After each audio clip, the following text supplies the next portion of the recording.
What you have here are two contracts for the replacement of heating, ventilation, and cooling equipment on the Moscow City Library building, which is currently utilized by the Moscow Free Library District, or Latah County Free Library District, excuse me, and also for the Moscow Police Department. The contracts are as they are in your packets. There has been a request from the contractors, and that is because they are local contractors, they aren't large companies, and the equipment is expensive for these projects. They were hoping that the council would entertain the idea of receiving their payment in two installments, the first installment to be paid upon delivery of the equipment, and the second installment to be paid upon closure of the contract.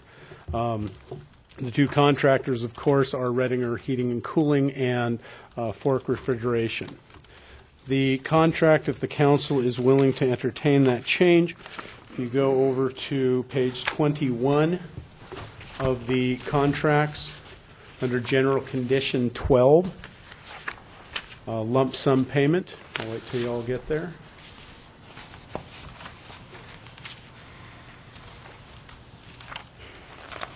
Okay.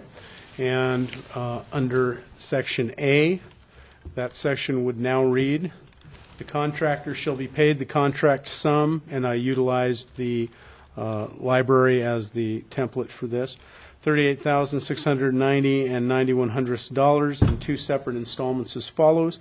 Subsection 1, the first installment shall be in the amount of one-half of the contract sum and shall be payable to the contractor at the time the contractor delivers the HVAC units to the job site. Then subsection 2, the second installment shall be in the amount of one-half of the contract sum, taking into account any adjustments for addition or subtraction of work or contract adjustments directed by the city.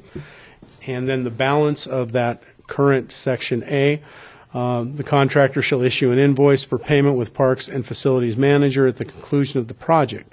Before final payment will be made by the city, contractor agrees that it shall furnish the city with satisfactory evidence that all persons, including subcontractors that have performed work or furnished materials pursuant to this agreement and are entitled to a lien for their work or materials under the laws of the state of Idaho, have been fully paid or are no longer entitled to such lien, and the contractor shall file with the clerk a notarized affidavit to that effect. Final payment will not be made until the city has received a tax release from the Idaho State Tax Commission per General Condition 38. Then the next paragraph, B, would just read, final payment shall be considered only if the work is complete and operating correctly in the estimation of the Parks and Facilities Manager. Okay. Walter? And Gary, C and D would remain as written? Yes. Please. Not knowing what this was about, a couple of questions that I immediately popped to mind.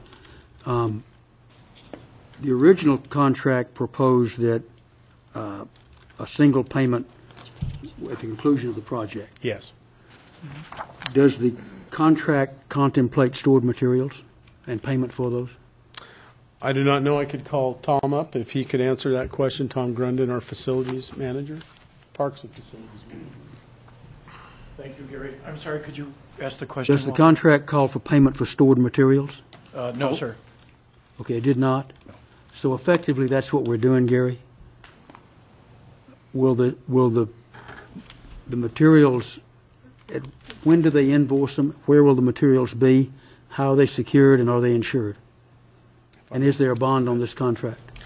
Yes, there is a performance and payment bond on the contract, which protects the city. The way that I've written this amendment is that we would be presented with the invoice, at which time title to the equipment would pass to the city, and then and only then would the first installment be payable to the contractor. Please. And that's not unusual where you've got a stored material clause in a contract. It does, however, need to be usually on the job site. Mm-hmm. If not on the job site, someplace where it's identifiable, separated, segregated from other equipment, et cetera, that the contractor may have moving through his yard. Yeah, and that it be insured, either, I guess it's covered by us, but we've got to know what we're paying for. We've got to know that what we paid for is what's going to be there when it's ready to be installed in the buildings. Yes, if I may. The insurance clauses still remain. You'll notice that, and I'm sorry I didn't have a draft ready for you to have in front of you, but it does say when the equipment is delivered to the job site. So it will be segregated by virtue of the fact that it's delivered and then the payment would be due. So there shouldn't be a problem with which is our equipment. And, of course, the equipment has to meet the spec that it was bid. So I believe there are sufficient protections here. Thank you, ma'am. Sue? I guess my question is, if it gets delivered to the job site, but, it isn't ready to, the project isn't ready for it to be put in, how is it secured? Just like, a contractor who wants to build a redwood deck, and he's got all this nice redwood sitting out in the front yard, and it disappears. With the planned procedures for this job, the equipment will come on site and be going up on the roofs the same day. So the equipment will not be stored job site-wise, but because they have to be lifted up with cranes and so forth. So they'll be delivered to the site and lifted up in the same motion, if you will. Okay. Tom? Maybe the language could just simply read arrival at job site and then inspected by the city, and then first payment can happen at that point. That somebody from the city signs off that it's here, and I can certainly We acknowledge insert that. something that says accepted by the city. Again, it has to meet spec. Sure. And it's That's what I mean. anticipated that it would have to be inspected, but we can certainly add that. Walter, you have another point. Following up on Tom's question, how does the language read, Gary, that you proposed regarding Tom's question?